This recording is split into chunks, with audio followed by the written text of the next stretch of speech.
లోక్సభ ఎన్నికల దగ్గర పడుతున్న కొద్దీ రాష్ట్ర రాజకీయాలు ఊపొస్తున్నాయి. ఇక హాట్ కేక్ అసొంటి కరీంనగర్ల పాలిటిక్స్ అయితే కాకరేపుతున్నాయి. ఈసారి కరీంనగర్ ఎంపీ సీట్ను ఎట్లనైనా మన ఖాతాలో వేసుకోవాలని మూడు ఉద్దండ పార్టీలు ఉరుకులాడుతున్నాయి. కరీంనగర్లో కార్ను టాప్ గేర్లు ఉరికిచ్చి కార్ ఎంపీ సీట్ను కారెక్కియాలని చూస్తున్నారు. ఇదివరకే బోయిన్పల్లి వినోద్ కుమార్ సార్ను కూడా కన్ఫర్మ్ చేసిండ్రు. అటు బండి సంజయ్ అన్న కూడా సిట్టింగ్ సీట్ను జింపుకోకుండా తెగ కష్టపడుతున్నాడు. కరీంనగర్ కు ఎంపీగా ఏమేం పనులు చేసిండో జూడుండ్రి అని ఏ కరువు పెడుతున్నాడు.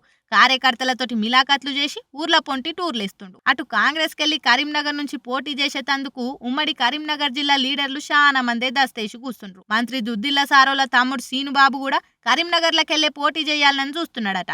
అందుకే బండన్న ఇప్పుడు కొత్త నినాదం ఎత్తుకున్నాడు. వినోద్ కుమార్ నాన్ లోకల్, నేను శంటిగాన్ని లోకల్ అన్నట్టే చెప్తున్నాడు. కరీంనగర్ వాళ్ళనే గెలిపియాలి గాని బయటోళ్ళని గెలిపిస్తామా అనే సెంటిమెంట్ సిచ్చున అంటిస్తున్నాడు.